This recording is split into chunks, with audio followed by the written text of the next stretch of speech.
So welcome everyone. Thanks so much for being here tonight. My name is Ash. I'm a member of the Firestorm Collective, and I'm really excited to be hosting tonight's roundtable discussion between speculative and science fiction authors Eileen Gunn, Vandana Singh, and Nick Mamatas to discuss their work as part of PM Press's Outspoken Authors series. Before we start, if this is your first time joining an event with us, Firestorm Books is a 14-year-old worker-owned cooperative and radical bookstore in so-called Asheville, North Carolina. We're an anarchist collective that specializes in titles related to feminism, queerness, social movements, and radical politics. We ship books all across the country and around the world. So if you haven't checked us out yet, our full catalog is available on our website, which I will drop links to in the chat. Firestorm is also a community event space. However, due to the ongoing pandemic, we continue to hold our community and author events entirely online. With that said, we do have a list of exciting virtual events coming up. Next week, we'll host writers Margaret Killjoy and Cadwell Turnbull to celebrate the release of Killjoy's latest release of short fiction from AK Press, We Won't Be Here Tomorrow. So if you're interested in signing up for that or any other events through Firestorm, you can follow us on social media, and I'll also drop a link to our community calendar in the chat. A quick note for those of you attending in the live audience, tonight's speakers are excited to field your questions. So if you're interested in asking anything at any point, I'll encourage you to submit your questions throughout the discussion by using the Q&A function located at the bottom of your screen if you're attending on Zoom, or in the comments if you're following along on the Facebook live stream. Well, great. Moving on to tonight's event and speakers. In PM Press's Outspoken Authors series, today's edgiest fiction writers showcase their most provocative and politically challenging stories. Outspoken Authors books are edited by award-winning speculative fiction author Terry Bisson and include in-depth interviews, short stories, novellas, essays, and bios of some of today's most compelling and imaginative writers. Eileen Gunn is a science fiction author and editor based in Seattle, Washington. Several of her stories have been nominated for the Hugo, World Fantasy, and Locus Awards. Gunn has a background in high-tech advertising and marketing and is on the board of directors of the Clarion West Writers Workshop. Vandana Singh is a writer of speculative fiction and a professor of physics. She was born and raised in India and is a fellow of the Center for Science and the Imagination at Arizona State University. Her critically acclaimed short stories have been reprinted in numerous best-of-year anthologies, and her most recent collection, Ambiguity, Machines, and Other Stories, was a finalist for the Philip K. Dick Award. A particle physicist by training, she has been working for a decade on a transdisciplinary, justice-based conceptualization of the climate crisis at the nexus of science, pedagogy, and society. Nick Mamatas is an author, anthologist, editor, and bookseller living in Oakland, California. His early work crossed the beat movement with themes from H.P. Lovecraft. His other novels include the radical noir Love is the Law, the satirical science fiction title Under My Roof, and the PM Press novel Sensation, which both prefigured and predicted the rise and fall of the Occupy movement. So Eileen, Vandana, Nick, thank you so much for taking the time to be with us tonight. And I am gonna go ahead and pass it over to Nick. Oh, thank you everybody for coming on this afternoon. We'll be talking about, of course, this is all just a sham, all an attempt to get you to buy some books, such as Vandana Singh's books, Utopia, the Third Kind, and Eileen Gunn's Night Shift. And my book is also still available. It hasn't been all incinerated yet for tax purposes, but very soon, this might be the make or break event for it. So let's get those things coming in. We'll be talking a little bit about utopias and the role of the writer and activism in writing. And so to kick it right off, utopia, for or against? Oh, definitely for. Okay. And why and what kind? Well, you say your book is called Utopia, the Third Kind, and based on the essay inside the book. Yeah. And why don't you tell us a little bit about this third kind of utopia that sounds so much better than the first two kind that never really went out. Yeah, and in fact, it is better than the first two kinds. And I'm, in a sense, categorizing it from the perspective of peoples who've been colonized. So I'm from India, which was colonized by the British for 200 years. And looking at it in this way that, when the colonizers leave, then you have to rethink everything, because that experience of colonization makes you rethink not just what they bring, but also what you have or the remains of what you have. And so, you can have a couple of ways to go. One is to look at the colonizer as the kind of, measure of what you want to be, and try to be better than them at their own game. And the other is to become reactionary and say that, everything they do is bad and everything that we do is good, and create some kind of a new reality. And then, of course, they're hybrids of the two. But to me, utopias of the third kind are kind of anarcho-socialist utopias that do not use the colonizer as a measure, but instead adventurously get off the axis of the colonized and the colonizer and explore beyond that. So. And in your essay, you have a couple of examples. Do you want to talk about one of the examples you have? Not of a full-blown utopia, but of processes that you've seen in India and elsewhere. Yeah. What I find really interesting is that there are many attempts by people, not necessarily to, not like, for instance, the early utopian socialists that we had in North America, but people who have their backs against the wall, because these are impoverished communities that are in dire straits of some kind or the other, and must put themselves together somehow. And oftentimes the way they have done it is to walk away from the current destructive economic system and try to reconfigure using their own creativity, their own traditions, as well as, whatever strands of modernity make sense to them, to reconstruct something. So to give you a very quick example, there is a group in India which has the innocuous sounding name of the Dalit Development Society, but it's a bunch of women who are Dalits. That means the bottom of the caste hierarchy, at the receiving end of societal oppression, and they're women and they're poor. And what they did was to get together and start doing organic agriculture, and supported each other, strengthened each other, and created this place where they raised themselves out of poverty and essentially forced society to treat them with respect, to the point that during COVID, when the surrounding regions were devastated by illness, these women were able to actually take food over and supply food to the people who were suffering. So that's just one example. Oh, it's fantastic. So we have positive examples. So Eileen, for or against utopia?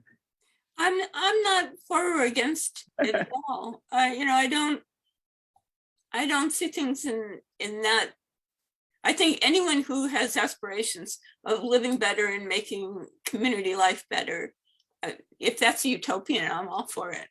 If people are unhappy with the attempts to do that because they're not perfect, I'm not for that. And often that is what utopianism is interpreted as, is a perfect society. And especially in science fiction, I mean, at least since 1900 or whenever Herland was published, in general, what science fiction has done is posit a utopia and then explain why it's not a utopia. And okay, I don't particularly want to play that game either. I'm happy if people want to, I'm happy with anything people try to do to make their lives better and to make other people's lives better. And I don't have a plan. I mean, I think that's what Vandana is saying, is that there are people with plans that are implementing their plans, whether their goal is utopianism or whether they have a different label for them, I don't care. All right. And also, I want to just say one thing, that I am not on the board of Clarion West. I was on the board for 21 years and I escaped.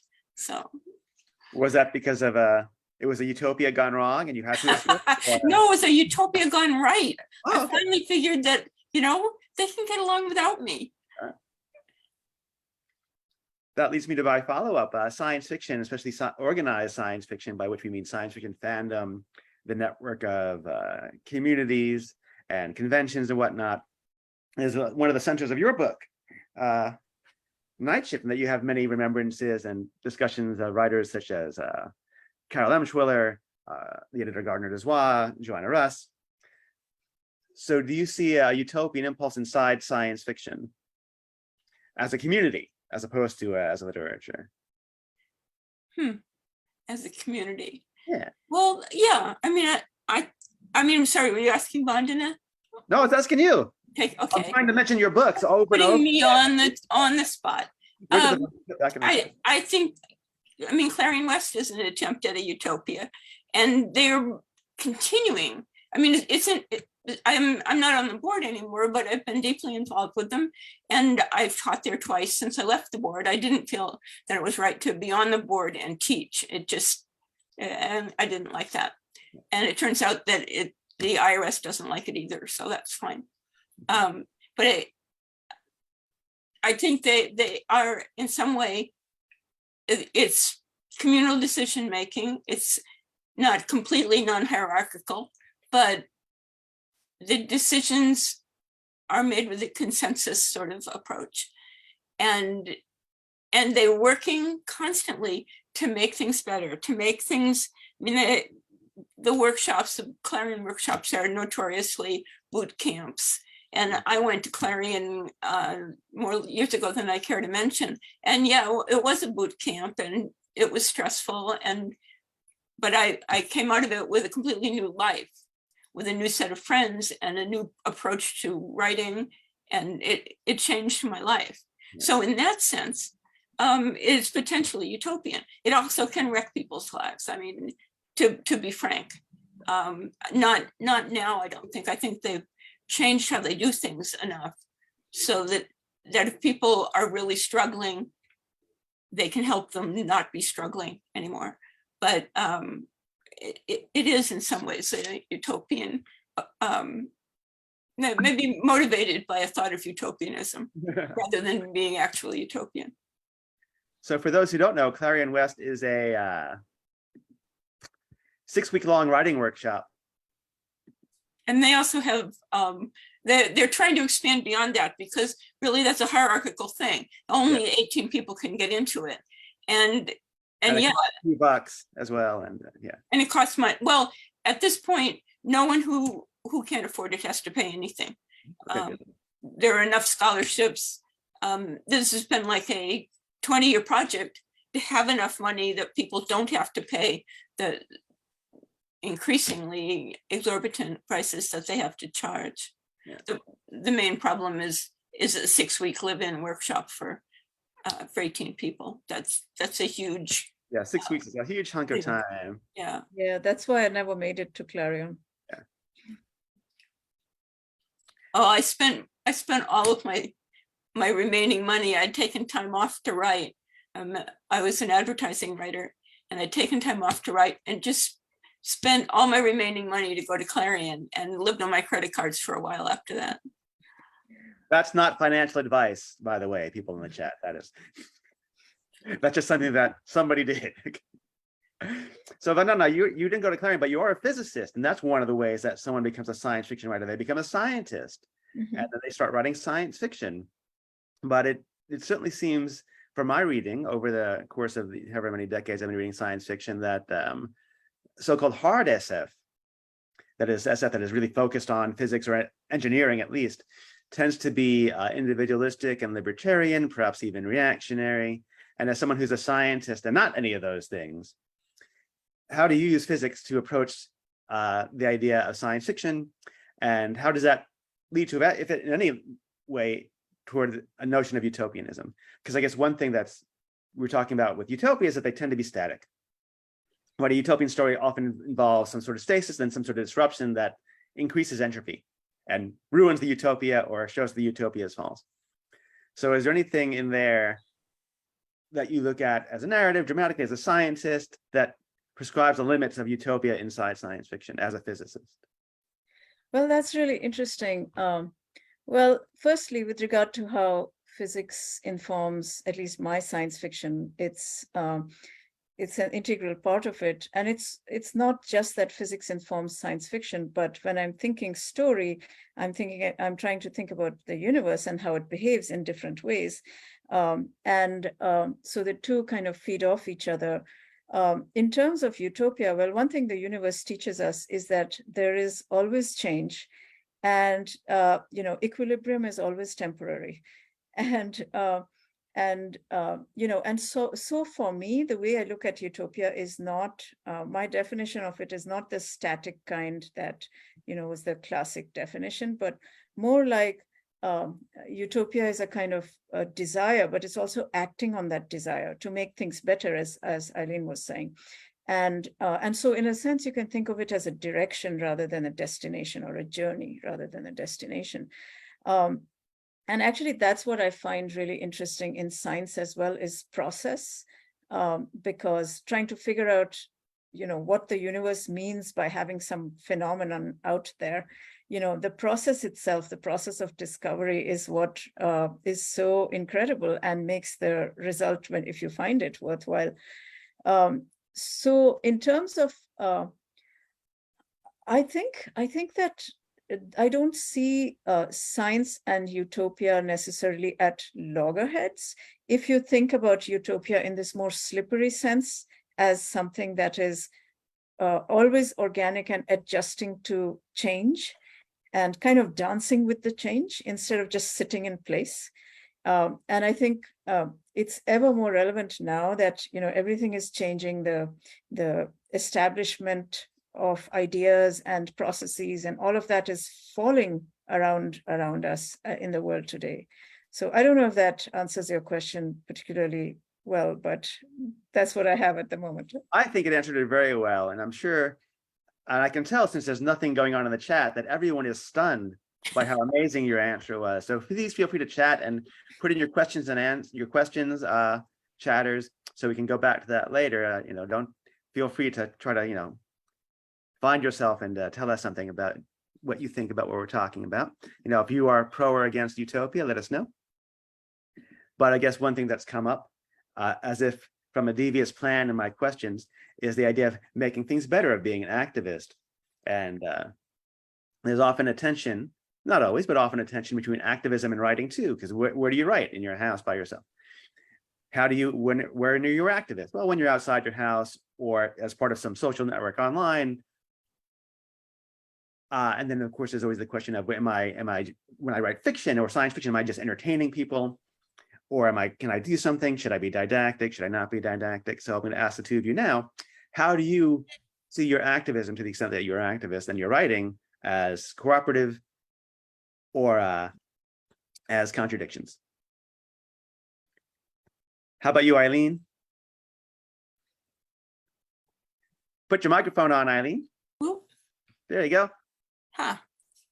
I don't, I think of my writing as activism. I try to interrogate what I'm writing about. I try to not have to have my characters outside of a big ruling structure. I spent a good bit of my time as a writer in organizations that are giant ruling structures, and I've always disliked that way of doing things. So I tend to have my characters who are individualists. I tend to be an individualist, and then I interrogate my own individualism. I mean, that's my activism, is writing characters that I think can be outside of what usual characters are. And I resist the usual plots. So despite the fact that, I grew up in Heinlein, it didn't turn me into a Heinleinoid, but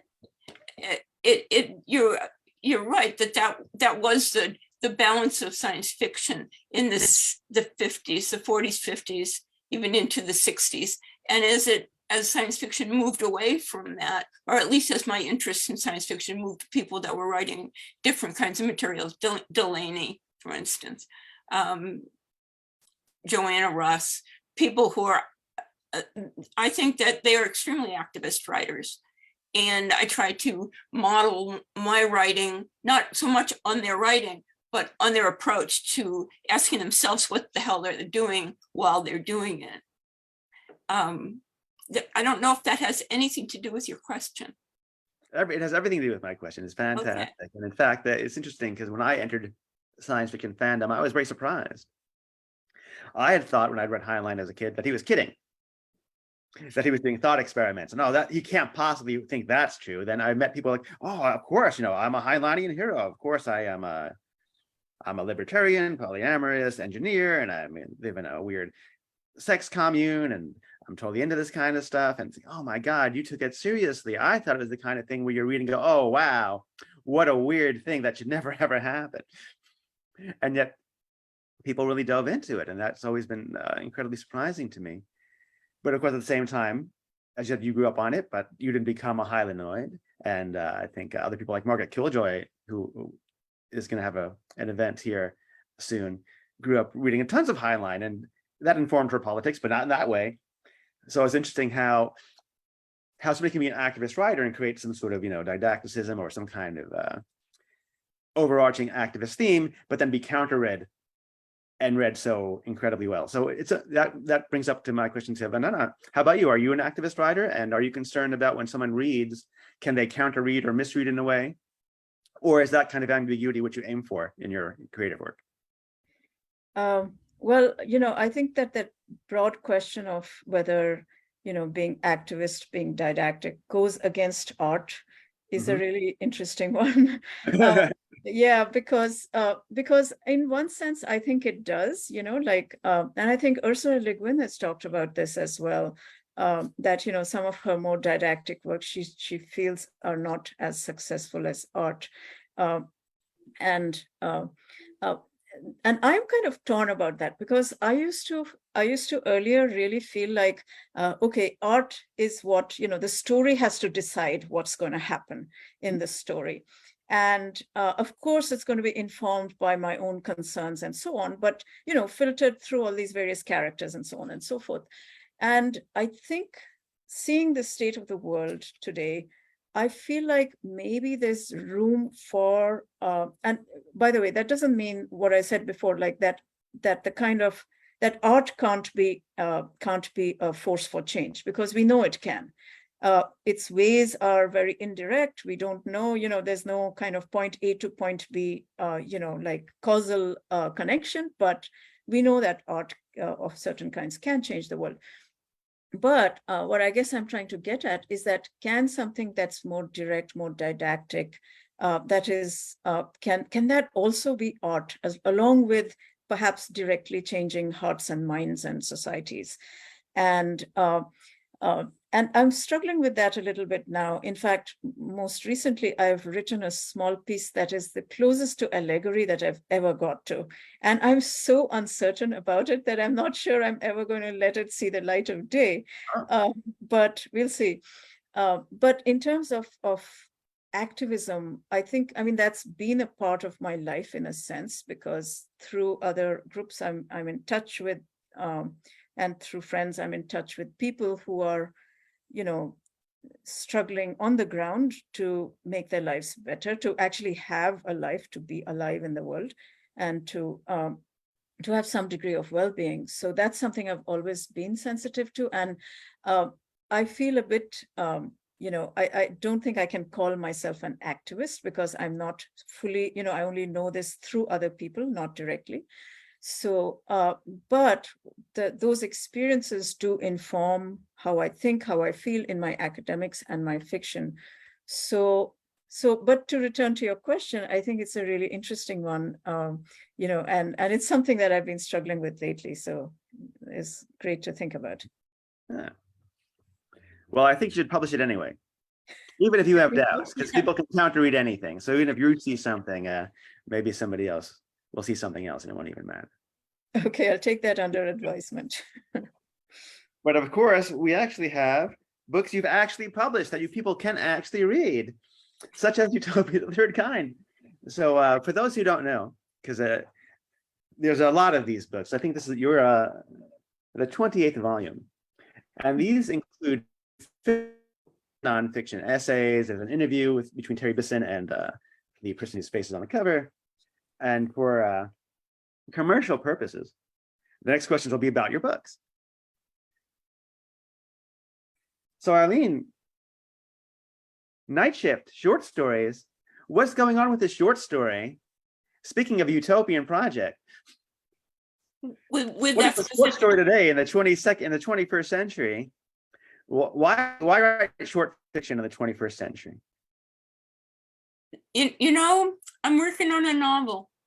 That's all I can say. I mean, basically it's because I think it's because I wrote advertising copy for so long. My ideal length is about 15 words. Twitter is a novel for me, and I really enjoy Twitter, and I can really get into Twitter because it's bite-sized things. So I write short stories because they're the longest thing I can do.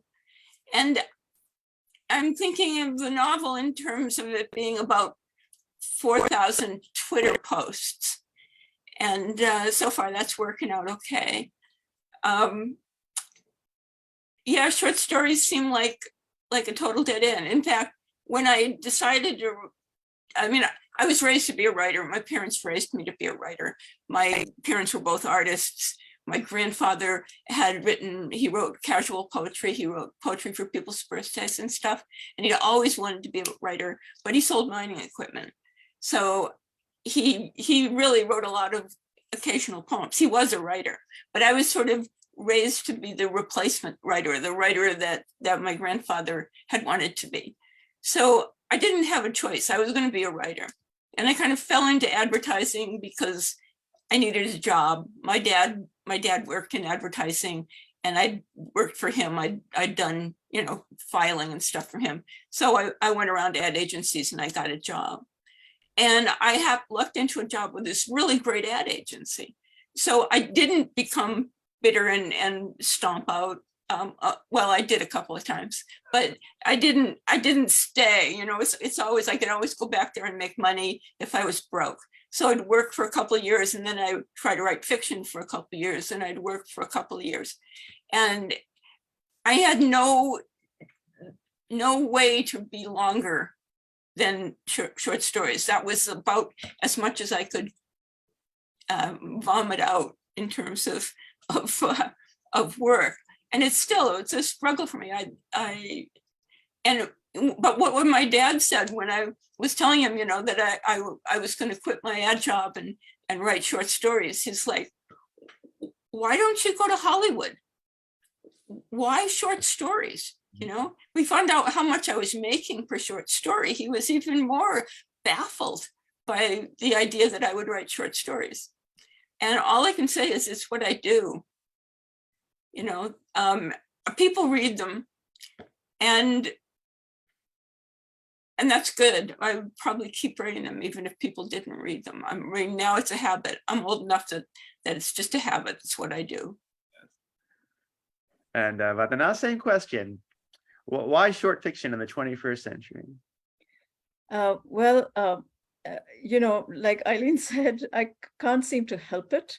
And I like the form a lot. There's a certain condensed parsimony to it that really brings out, in a concentrated way, a scene, a moment, a thought, characters, however, there is an urge within me to write at a longer length. So I also like the novella format a lot. And I haven't written a novel yet because I don't have time, but I have about 3 novels in my head, and I don't know if I'll ever get time to write them, but I do love the short story. And I think that, I don't know why people tend to diss short stories, because, people apparently don't read short story collections the way people read novels. I don't really understand that. I generally tend to enjoy short story collections when I have the time to read them. I'm the same, and I'm also concerned that even the novel is not really the main form anymore, but the novel series. That's right. So one novel is not enough. You have to have 10 or 11 novels about the same person doing more or less the same thing over and over again. Yeah. Forget Hollywood, even that.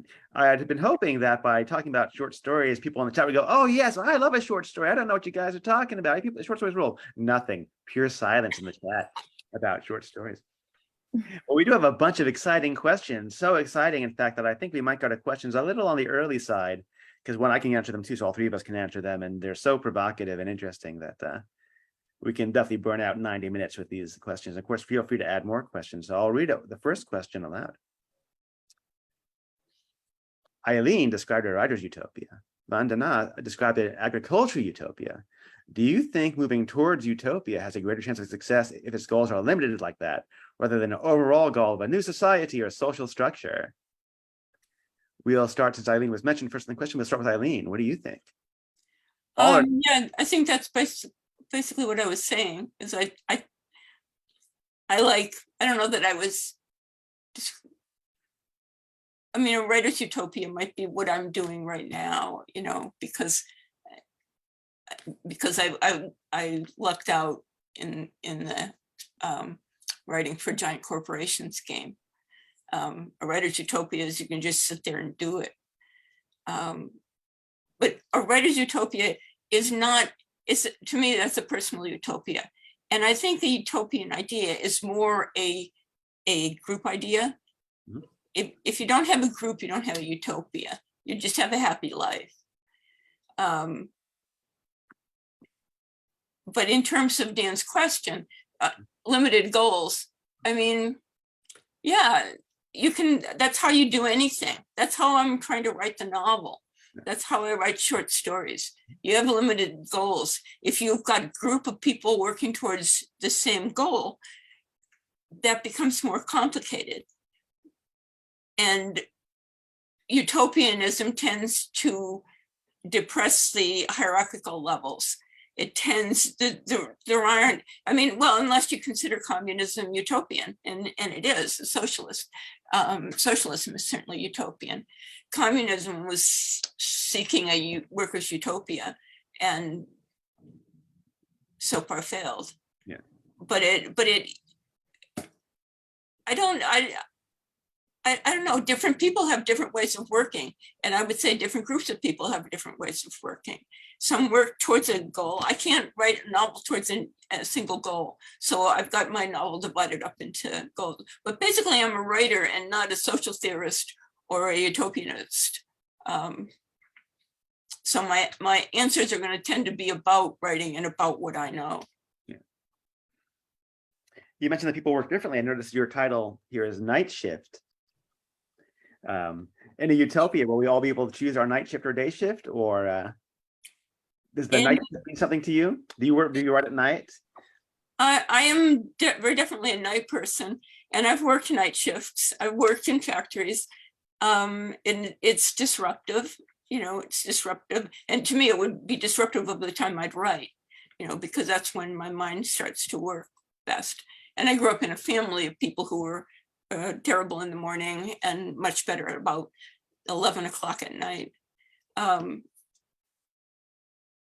So the night shift, I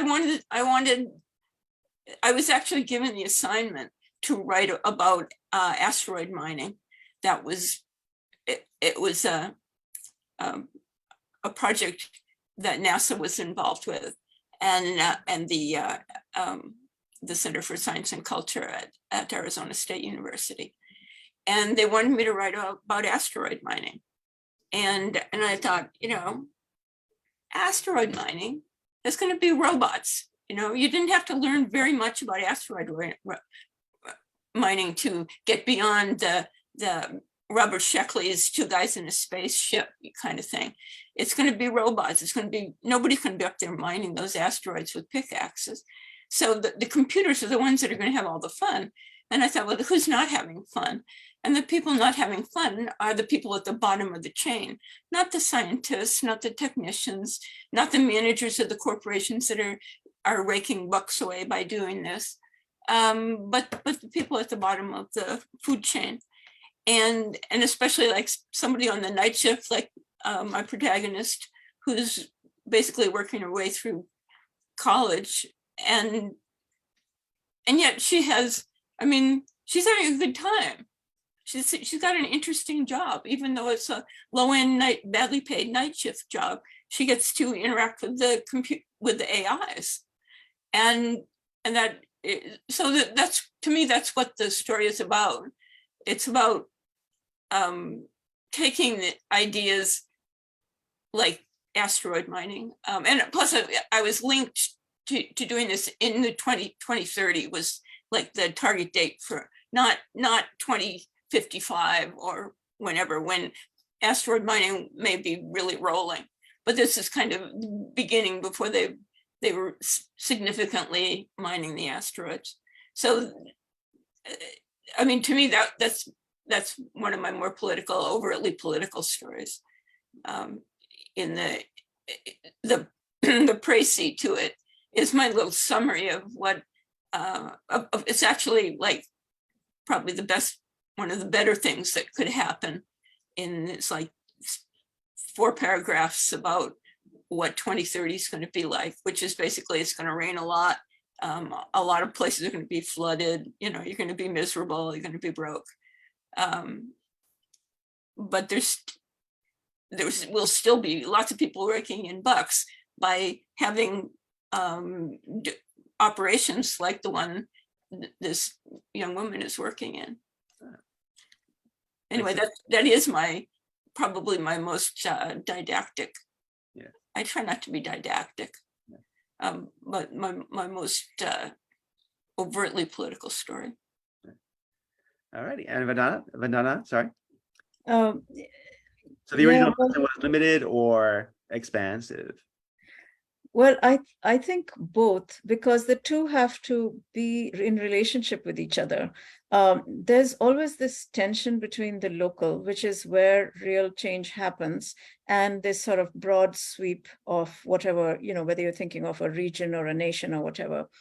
And the thing is that if you want people to actually be able to contribute their creativity, their intelligence to the work at hand, instead of being at the receiving end of some kind of large-scale infrastructure, whatever that might be, whether it's government or corporate or whatever, then you want to really think about the local and about local circumstance, local geographies, even local cultural differences, all of that.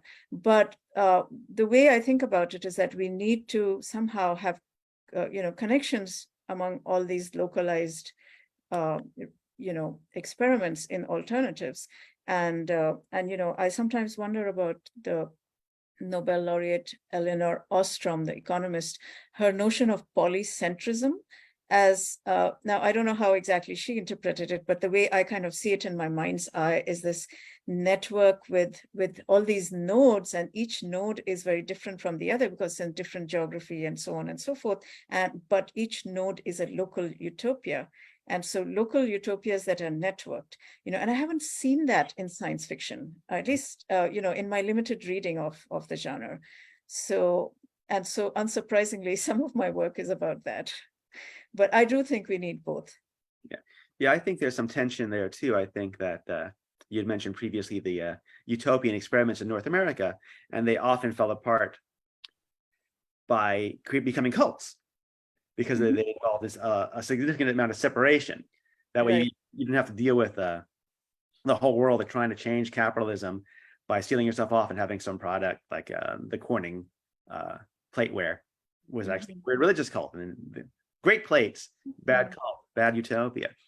And sometimes having that limited reform can make things worse by creating a cult atmosphere. And of course, sometimes, as Eileen talked about, the expansive attempt to have a revolution that overturns everything can lead to, say, Stalinist communism, which was, of course, I think we all agree here at the anarchist bookstore, very horrifying and the worst possible, part of the 20th century.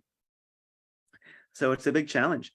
Let's look at the second question here. It's from Indonesia. Hi, it's the morning in Indonesia. Well, thanks for coming. Thanks for waking up early. And the question boils down to, what do you think about the idea of Plato's Utopia?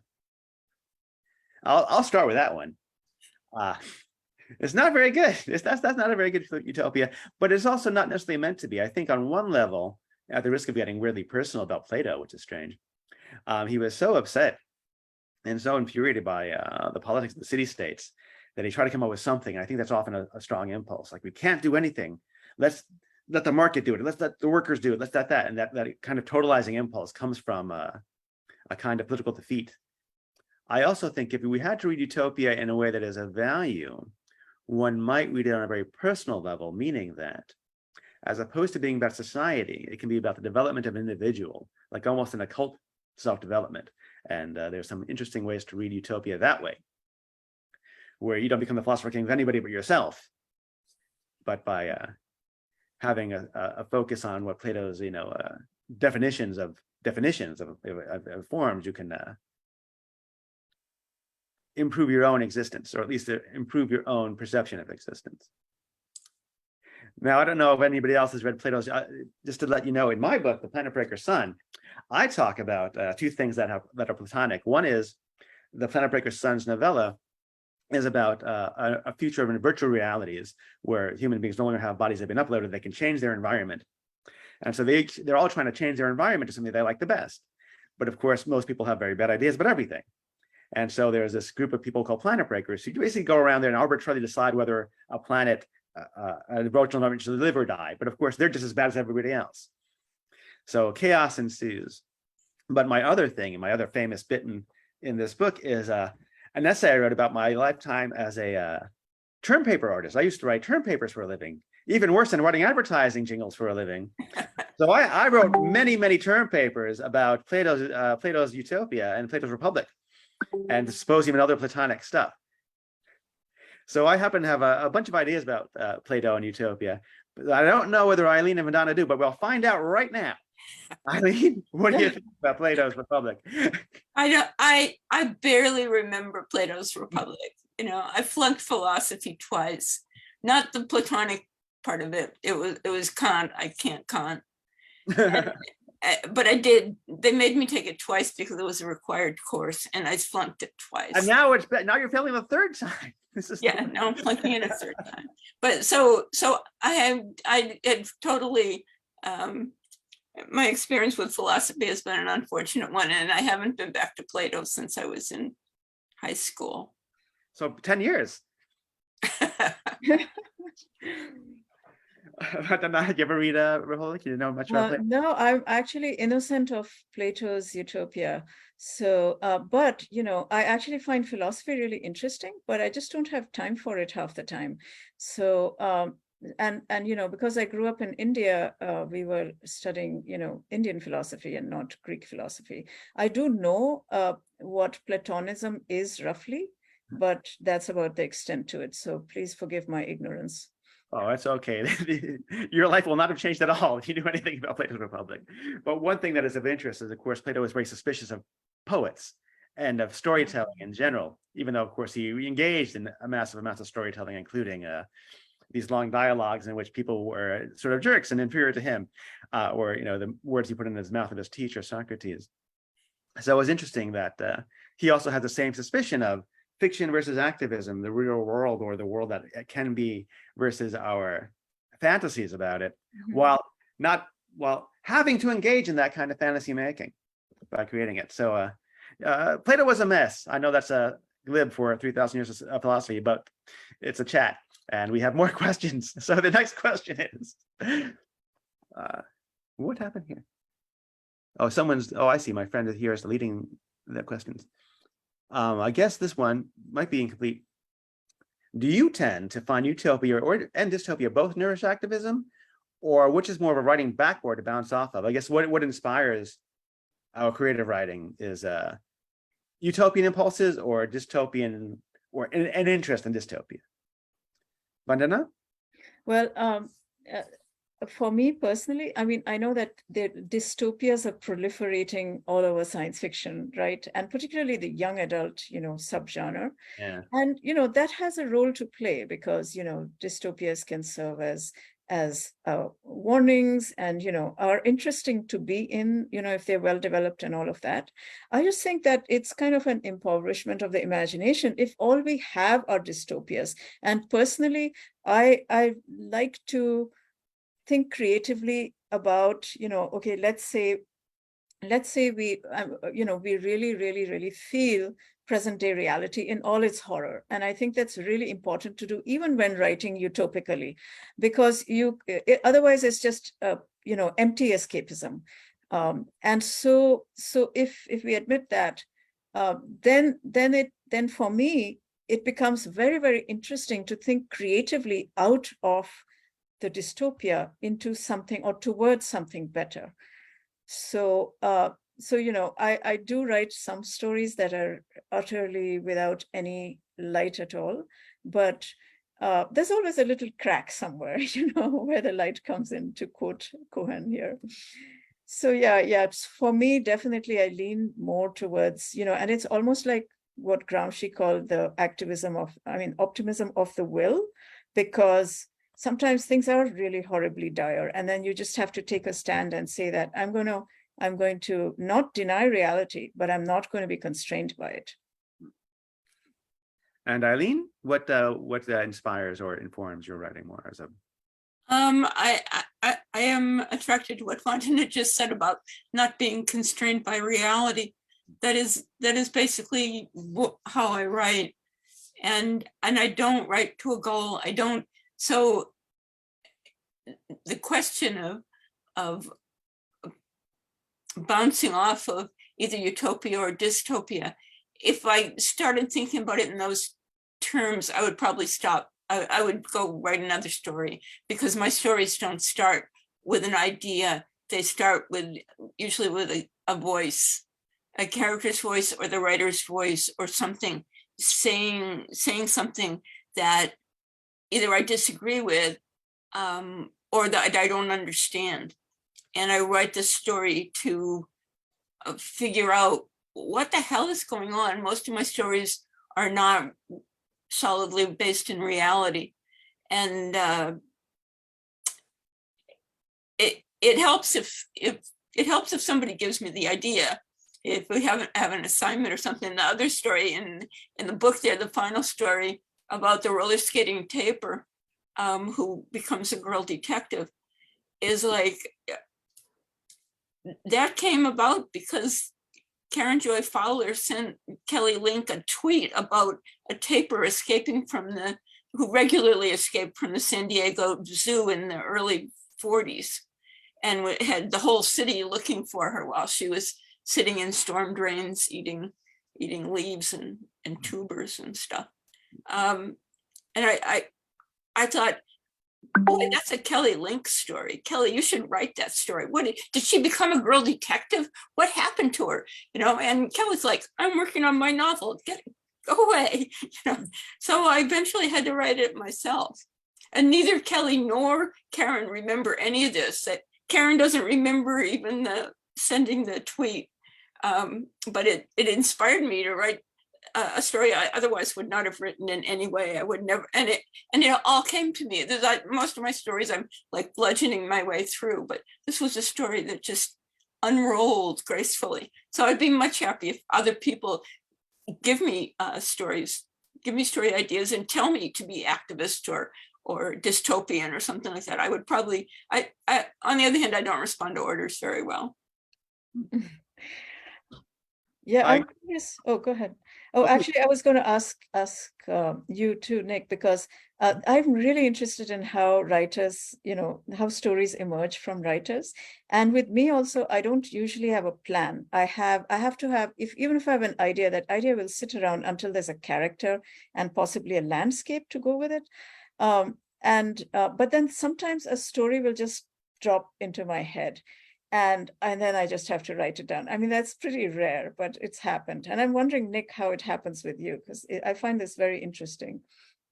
I'm a bit like Eileen. I tend to like an assignment of some sort, even if the assignment is not really for me, but I hear about it, like, oh, I hear that there's some anthology going on. I may try to write for it, even if I don't get in the anthology or I'm not inspired to the anthology, it'll be an interesting idea. And I generally flip through points of view. Should this be in the first person, the third person, second person, third person limited, first person, but memoiristic. And when I get the point of view that can clicks, that solves many other problems afterward, because the point of view informs how you have to tell the story. And once I have that, then I'm off to the races, and I can often do it. Again, and broadly similar to Eileen, because I wrote so many term papers, sometimes 4 or 5 a day. I think and think and think, and then I go, aha, there it is. And it comes out like a sword chopping through a big brick of butter or something.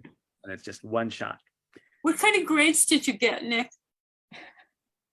Myself or But no, your term papers. Didn't you ever find out whether, the well, they're not supposed to hand them in. They're supposed to be a model that they hire them.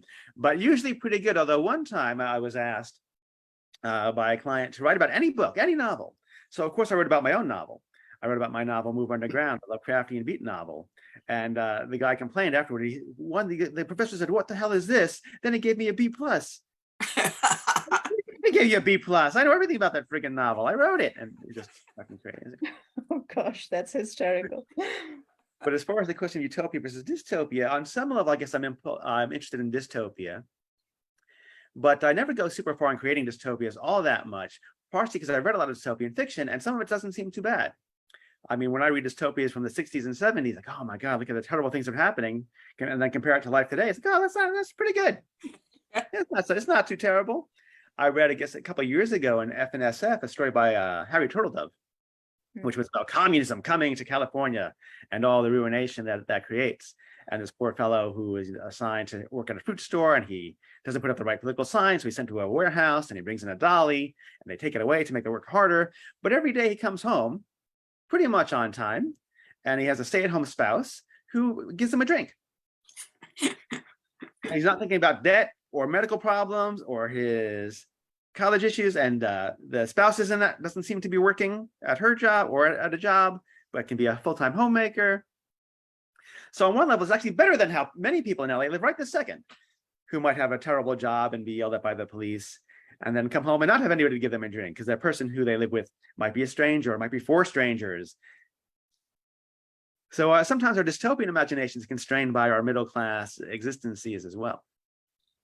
But I guess I'm probably interested in dynamism, how somebody in some element of society, someone who doesn't seem to have the power to be an agent of change, can become an agent of change.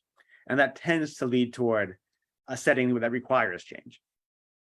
All right, next question. Oh, it looks like they're yelling at me for my previous commentary. Why equate activism with didacticism, Nick? Has being didactic ever changed anyone's mind? Well, I don't know if I equated them, but I think it's certainly an impulse I see in a lot of writers to solve some problem by writing a story that'll tell people what.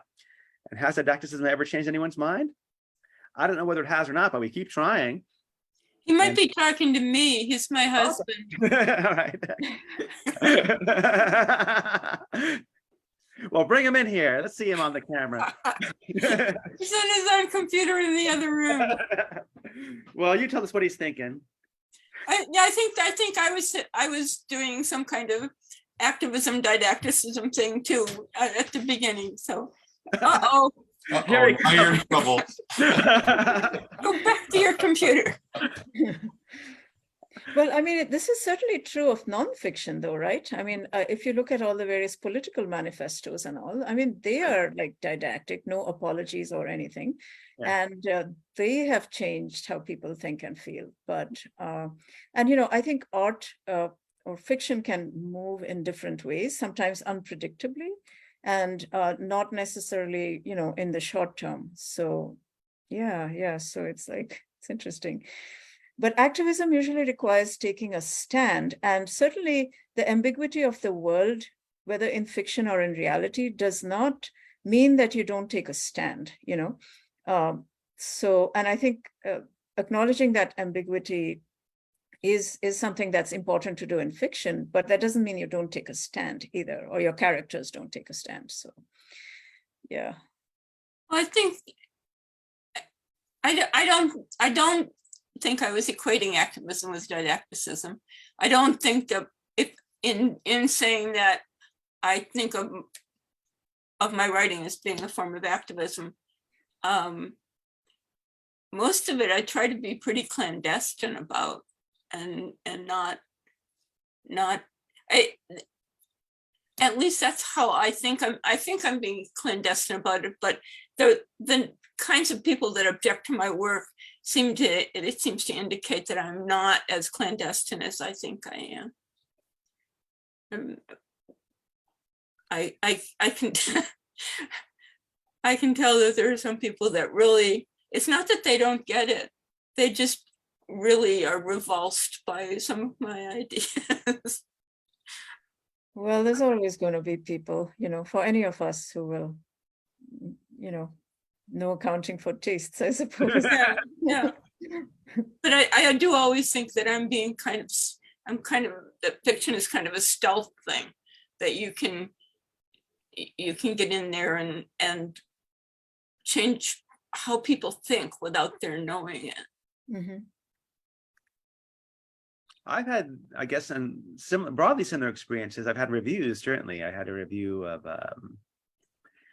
my previous PM Press novel, Sensation, in The Onion, the AV Club, which, to my mind, really misunderstood the book, but they were like, oh, I can't believe Nick has turned into this weird right-winger who hates liberals, which is strange, given that PM Press isn't an explicitly broad church anarchist press, and other people have said that Sensation actually radicalized them. Because one guy on Twitter, we love Twitter so much. People were being asked, you know, name a book that radicalized you. People were naming, you know, Howard Zinn books and things like that, nonfiction, like Vandana was saying. But somebody said, oh, Sensation radicalized me, because there's an explanation of how movements get derailed inside of that. Really, I didn't understand before. And then these magic spiders explained it all, and it made sense. That's what this book's about. But at the same time, people were saying, you know, when the book came out, why are you writing about these magic spiders who know everything and they suck? And because they are essentially the collective protagonists of the book, people thought they must have been my thoughts. And so that weird counter reading always comes up. And I think that is the limit of didacticism. People can read a book that means obviously X, Y, Z and come away with ABC. And we can see that in all sorts of places, even things as simple as the Guy Fawkes mask. And Guy Fawkes was an anti-democratic reactionary. Alan Moore reframes him as a kind of a figure of liberation in V for Vendetta. And then every fucking jerk starts wearing the masks, whether they are right wing or left wing, because they all seem to be rebelling against something. No one's in favor of the status quo anymore. Well, I personally think there are not enough magic spiders. That's right. Me too. Not enough copies of that book on people's shelves anyway. Next question is, this might have a religious element to it. Let's see. Maybe not. Does our lack of consensus and certainty about humanity's origins play a role in your storytelling about what we are, parenthesis, for example, human nature, in quotes, the quotes of dubiousness, and parenthesis, and what we could become as a civilization, also in even more dubious quotes, civilization in the future? So I'm not quite sure what our question asker means about humanity's origins, so we feel free to creatively misinterpret that as ever you like. Vandana. Well, I'm also puzzled about that, because I'm not sure that there's much I mean, I don't know of any lack of consensus, at least among scientists, about humanity's, for instance, origin as a species in Africa, or for that matter, lack of consensus among scientists as to how our planet came into being or how our solar system came into being, if you want to go further back in time. So I'm a little puzzled by that. But in terms of thinking about what is human nature and what certainly the lack of, if you take lack of consensus as, differing viewpoints about what human nature is and what civilization could become in the future, well, certainly there are differing viewpoints, and that means that there's a lot of interesting territory to traverse when we write stories about these things. And for me, human nature is kind of like a, you can think of it as a container or a bag, and you put in everything that humans have ever done or behaved like or whatever, and call that human nature. I mean, that's how I go about it. So it's not something that's necessarily fixed. I think that, call it, like, to echo Le Guin, a carrier bag theory of human nature. In terms of what it means, what civilization could be in the future, well, civilization is something that we are interrogating in the context of the fact that we are about to end it, right? Or at least looking at the world as it has never been before. Humans have never lived in a world like we have created today, not created deliberately, but created through our own stupidity and hubris, and because we have hierarchical power structures, talking of anarchy, with some fat cats at the top, like ruining everything for everyone. So I think civilization as we know it is something worth interrogating and taking apart and making something better. Right. Eileen? Well, I don't know, this is like derailing it, but my focus for the past few years on a sort of non-science fiction, non-fictional project has been thinking about the human imagination. Again, this was the result of an assignment that turned out not to exist, but I was asked to write about the history of fantasy. And I thought, well, I'll start with the Epic of Gilgamesh. The first written work of fiction. And I started wondering that, and I've been a fan of the Epic of Gilgamesh for easily 40 years, maybe, no, for longer than that, 50 years. And I just, how it's so intricate, it's got nested plot lines and overarching plot lines, and this giant philosophical question of what is death and how do you come back from death.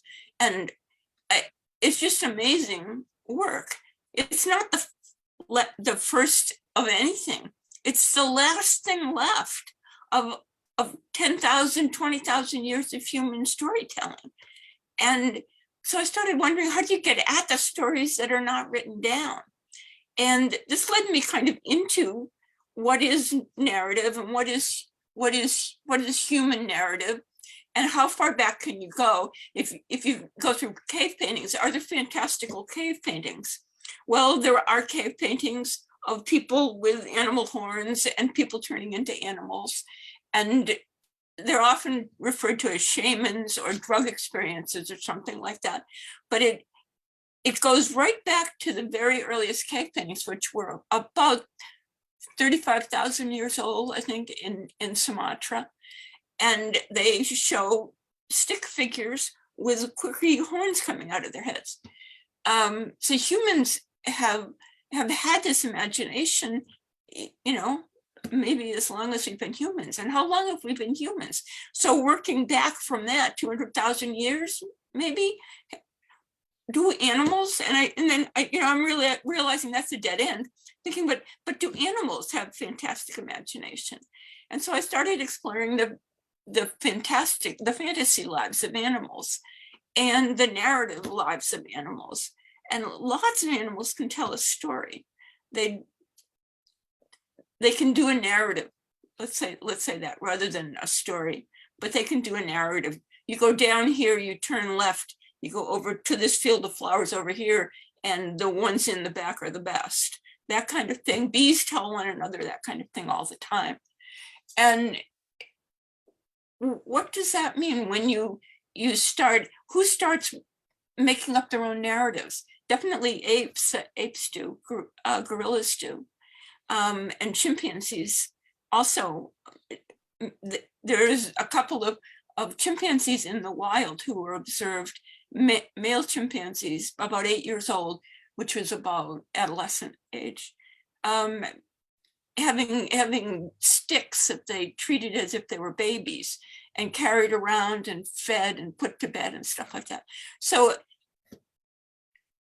that is, I can't say if that's going to play a role in my storytelling, but it's playing a role in how I think about what is human nature and what is animal nature, what is civilization. Chimpanzees in the wild have civilization in the broadest sense. They may have a utopia in the broadest sense. I'm not sure if that's a total digression from the question, but it's my answer. At least bonobos have a really good society. Yeah. The other great apes touch and go. Yeah, and whales have civilizations. The whales have culture. We know that. Yeah.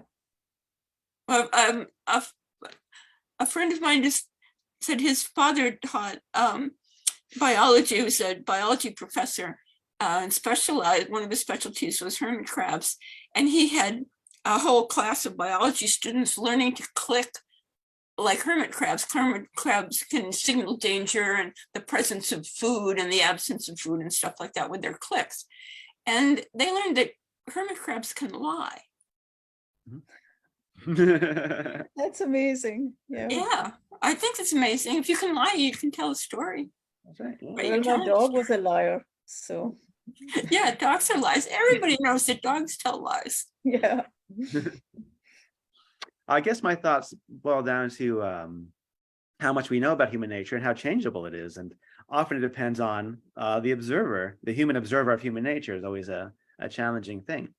You can imagine, like as a thought experiment, a society, a small society, maybe of hunter-gatherers or something. And some people look at that and say, that's primitive communism, like Engels. See, they're all sharing, they're all cooperating, a flat hierarchy. Others might look at that and say, that's the free market. There's no hierarchy, because it's a freedom and everyone's doing things voluntarily and they're trading with each other all the time and they're making financial decisions and it'll be the same activities. But one person will say, that's communism. One person will say, that's the free market. And there are people who say, they're the same thing. When you finally get rid of the state entirely, you have a totally free market, it's going to look like communism. I'm very suspicious of this, but it's something that comes up and is worth tangling with. And that is something that I think as a storyteller, we have to sort of be aware of, like, what are our own priors, what are our own axioms? And the most satisfying stories as a reader to me are people who've thought through those axioms, as opposed to just adopting some assumptions. I don't think great science fiction or fantasy comes from just adopting the assumptions of the status quo and thinking, well, of course, things will be just the way they are now. I see this now as an editor. I cannot tell you the number of short stories I've read about take this in the far future, where people are virtual or people are on spaceships all the time, and somehow somebody wakes up in the morning and their spouse is there once again, making them toast. And I was married for 10 years. I never got any toast in the morning. That's now. And I like toast. But somehow it's not even how now is. It's the belief of the past. The televisual imagination overwhelms so many stories. And I think that's the case where people think human nature is very bad. Like, everyone's going to turn on you. Everyone's evil. Everyone's a crook. Or that there are some people who will never be crooks, will never turn their mind. But a character is most interesting when they have a set of attributes and then one of them switches. Right? The villainous, terrible person who has one moment of generosity is a very interesting character. The saintly person who has one temptation and goes for it is a very interesting character. And I think that is true also with social characters, with societies and that kind of thing. So I think the role as a writer is to understand that you can either be a lumper or a splitter, and you must be a lumper or a splitter. And then decide when you're splitting to suddenly lump and when you're lumping to suddenly split. And that's where drama and dramatic irony comes from. All right, I think that was a pretty good answer. I mean, mine. Yes. I see next question has two questions. There's a follow-up. So the guy asked a question, then he explained his question. That's the best. Can you please talk about the ideological context of the genre by early giants such as Le Guin, Tolkien, and L'Engle? How do you decide what framing to carry on and what to leave behind? And the expansion of that is, I asked about those authors because I think Utopia, especially understood in a broader social context in which authors put in, or as a contrast for societies at large. The Shire as agrarian utopia versus industrialization and the scourging of the Shire and the Return of the King, for example. Good question. Good question. Although I have once again lost the Don't Talk About Omelas challenge. Every single Zoom thing like this for science fiction I've done for the past 2 years since the pandemic has somehow circled back around to Le Guin and the Omelas story. I'm like the fucking Omelas baby of Zoom. It just happens to be constantly over and over again. So I'll throw it to both of you who knew Le Guin, if I recall properly from your books, and try to talk about this without talking about Omelas. Can we do it? Can we try? Vandana's ready. You're psyched to do it. Let's do it. But why would you want to do that? Well, I think Ursula was tired of talking about Omelas. So we could, in solidarity with Ursula, we could All right, just do it. Okay, well, the ideological context, okay, this is probably too sophisticated a question for me, but I'll try. I think that again, this kind of relates, I think, to the question about didactism versus, just letting the story do its thing. And, obviously one's beliefs and passions and concerns come through. But I think, I think that Le Guin deliberately did want to write a story. Like, I think she started with other models and ultimately read anarchism and then wrote The Dispossessed. But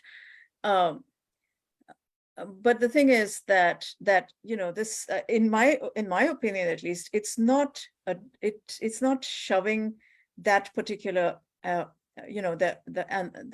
utopia of Anaris down the reader's throat because of the fact that it is an ambiguous utopia. And so the story gets away from the ideological didactism that could be the danger in a story like that, because it questions itself.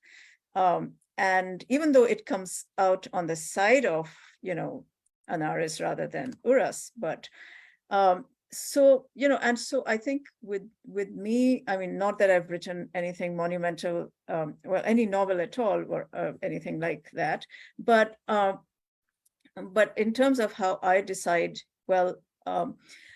I sometimes have kind of a framing in my head, but most of the time, or much of the time, I write a sentence. Well, okay, there are two ways that I go about it. One is that, I have an idea and I need a character to run with it and a landscape or a setting of some kind. And we already mentioned that. But sometimes what happens is that I'm just trying to practice writing, because during the semester, I'm not a writer. I'm doing all my other work. So, and sometimes my head is too full of voices. So I write down a sentence and then I want to know what happens next. And so I write down the next sentence and so on and so forth. And then somehow, whatever the ideological framing or whatever it is, seems to become apparent in that story, if it is going to become a story and not just die an untimely death. So, in other words, I'm not always in control of what's happening in the story. So I don't know if that answers the question at all. That does answer the question. Yeah. All your answers have been very good. Don't disregard your own answers. They've been fantastic. Eileen, what do you think? I don't think about the ideological context of earlier writers. I work really hard not to think about that. So I'm not quite sure what my answer is. I really don't. What I think about, maybe, I don't think about anything except what's happening with the character and that. After I've finished the story, I might look at it and think that, it needs work to conform to my idea of of not of agrarianism or even didacticism, but just to make it a better story. And sometimes I get help from other people. That reveals my own lack of political coherence. That's the best kind of advice I've gotten, where people in a workshop context read the story and reveal to me that, for all my highfalutin ideas about where my politics lie, I can also turn out a very stupid and conventional ending. And I go, oh yeah, that was dumb of me, wasn't it? But then you just change the ending because the rest of the story is fine. I mean, like writing is all these different things that you're trying to do. It's like juggling or something. The thing about it is, if you drop one ball, you can keep juggling all the other balls. Pick up that other ball later, because nobody knows you're a dog. You're writing away. Nobody's reading it, and you show it to somebody, and they'll state their expert opinion, and you realize that, they're right, and it's no problem because they're right. For myself, I should say this weekend, I met Terry Bisson again for the first time in years because of the pandemic. And it was at an event, and he moderates that event. He's a much better moderator than I am. And he was talking about himself, like all good moderators do. And he was saying that in his generation of science fiction, where he comes from, he's very interested in and preoccupied by generations of science fiction, that his belief and the belief of his cohort was that all the science fiction had already been written when they started. So they could only make fun of the science fiction that had been written and make comment about it and sort of parody it. And I'm definitely that kind of asshole too. I'm always thinking about other writers and what they did and how I can get my revenge upon them and things like that. And that's why I've written stuff about, the beats in Lovecraft and Hunter S. Thompson in Lovecraft, and done this stuff with other writers. And I have resisted the Anomalos story. Everyone, is looking for those Anomalos answer stories, and I just like all of those stories so much. But one thing I find interesting about Le Guin is not just her anarchism, but her Taoism, which I think resolves some of the didactic issues of anarchism. Mm-hmm. It's easy enough to say, oh, well, this is how it should go, and here's society should be, and you should have this kind of thing, and have a big chore wheel that everybody pays attention to. But Taoism always says, not so fast, buddy. What's next? What's looking good might be bad. What's looking bad might be good. That's the nature of the Tao. And I think we see that a lot in her stories, like The Lathe of Heaven, where the guy's trying to improve the world and people said, this is a counter-revolutionary book. It's terrible. It's bad. It's not. It's a Taoist book. Right. And of course, Taoism is heavily associated with anarchist strains in China and across Asia too, that kind of impulse of limiting power, because power is so dangerous, nobody should have any. Right. At the same time, being very martial, like I practice a Taoist martial art, Chen Tai Chi, and I'm really good at punching people because of it. Because I punch by pulling instead of by pushing, that kind of thing. So there's a lot you can do with that kind of stuff. And I think about it often. And of course, everyone's still tangling with Tolkien to this day. And now we have a TV show, that's seems like Tolkien, but it's also like the anti-Tolkien, where all the characters operate very differently. They operate more like a contemporary film, where the main theme is rebelling against the strictures of society as opposed to finding a way to navigate through the strictures of society. So it's always very compelling, and I don't know, to a certain extent, I don't know if we can help it, because we're all made out of books. All writers are made out of books, and we can't help but have these impulses here or there. And also, don't worry about mentioning Omelas in the chat. I hadn't seen the chat when you had mentioned it, Dan, before I said no Omelas, and that's just the way these chats go. Because I can only see like 4 questions at a time, even though it's like to be a million of them. And I think there's one more. Let's see. How does it make it? Aha! This is a great question. This is always the what are you working on next question. But first, we should say what we've been working on already are these 3 books, which you can buy from Firestorm Co-op, which you should buy because they're putting on this entertainment for you for free. And we're doing this for free too, or at least, if you buy this book, we each get like $1. Would you give us $1 on the street for this conversation? You probably would. So you buy the book, and you've done that. But Andrea's question is, what utopian stories are you interested in working on in these times? I guess these times being the times of war and plague, but also the time of Iran having a lot of very exciting things happening in the streets. So who knows, maybe things will change for the better real soon. What characters are you investigating? Eileen, what characters are you investigating?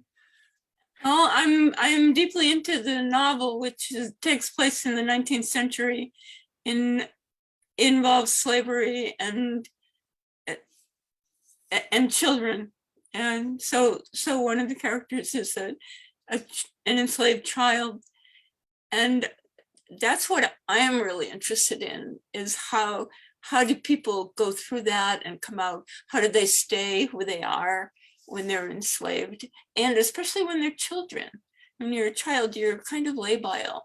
People tell you who you are, and who's telling her who she is? And it's other enslaved people or free Black people that are telling her who she is, that she's believing, not what the white people are doing. So it's interesting to me to,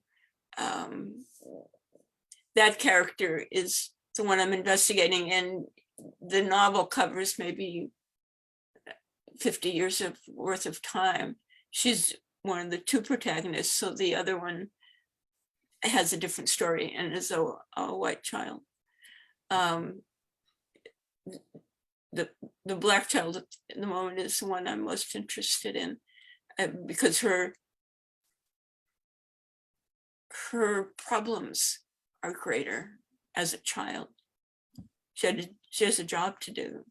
She has to figure it out because nobody will bother to explain it to her. And if she doesn't figure it out, she gets beaten. So that's what I'm dealing with. It's not particularly utopian. Yeah. But she actually, in the course of the novel, does spend some time in a utopian commune in Canada. So some of that, but I haven't written that part yet. So I have no idea what goes on there. All right. Vandana, so your semester started now, I guess, but you had the summertime. Did you get anything done in the summertime? Yeah. And well, firstly, I want to say hi to Andrea. Hi, Andrea. And hope to see you at Arigia. We'll see.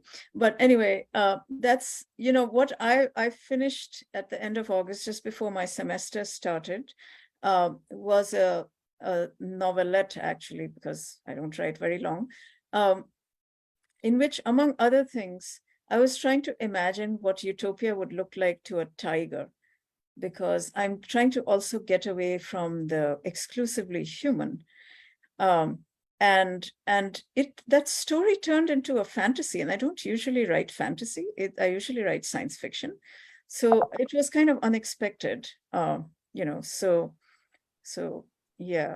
that's kind of what, and in terms of these times, that's partly why, I think, because I'm really concerned with what's happening to the non-human living world, as it's being torn apart. We are in the middle of the 6th great extinction. And yet there are places and spaces where good things are happening. So one of the 4 main characters in this novelette is a tiger. Sounds good. Looking forward to it. I guess I am working on something that's utopian. By working on, I mean, at the start of the pandemic, I wrote a bunch of it, and I've now spent 2 years with the sneering silences of publishers, refusing to read it, essentially, because there are, the crisis of paper and people getting sick and that kind of thing.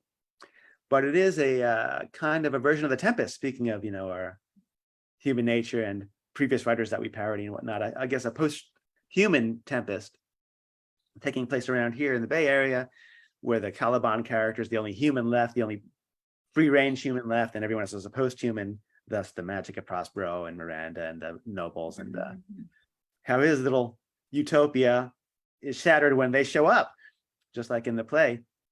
And it was interesting because a few years ago, what inspired it was reading an essay by an author whose name I've forgotten, but he is a Puerto Rican man who grew up in New York around the same time I did, and he saw the Paul Mazursky film Tempest with Raul Julia as Galibanos, And he said, this was great, the amazing thing to see this Latin character, this Latino actor dressing like my parents dressed, dressing like my father, dressed in this sleeveless shirt and do these weird, interesting things. And I said, oh, there's me. And I had the same exact experience. I'm not Latino, but I'm Greek. And of course, Raul Julia is playing a Greek man. And I had that same experience, like, oh yeah, there's a guy who's crazy like my uncle's is, with a giant mustache and a sleeveless t-shirt and that kind of thing. And that kind of blew me away. And that's what sort of inspired me to write it. And struggling with the idea of how to have a very small society. They're on the Farallon Islands, with very little in the way of agriculture. Do they have grapes? No. How do they make wine? They have dandelions.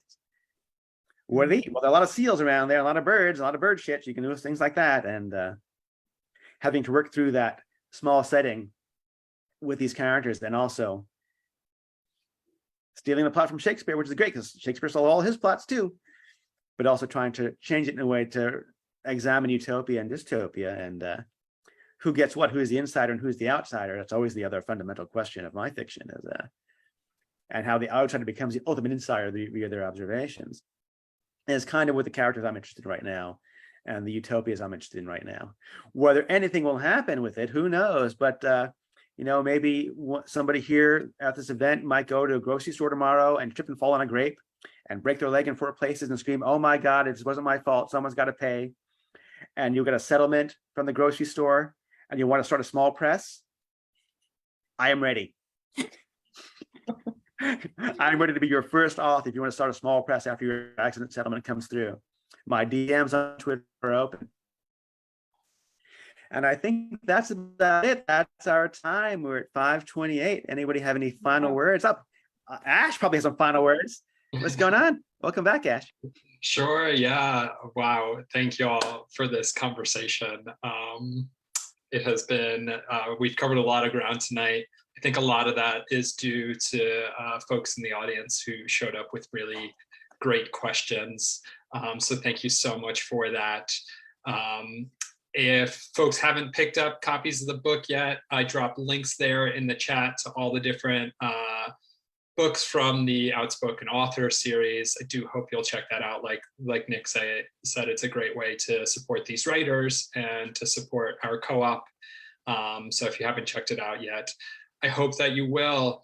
Folks, this is our second roundtable, our PM Press Outspoken Author Series roundtable discussion. And I think these discussions are always very lively and super engaging. And I just want to thank Nick so much for moderating. I think you gave Terry Bisson a run for his money in terms of moderators.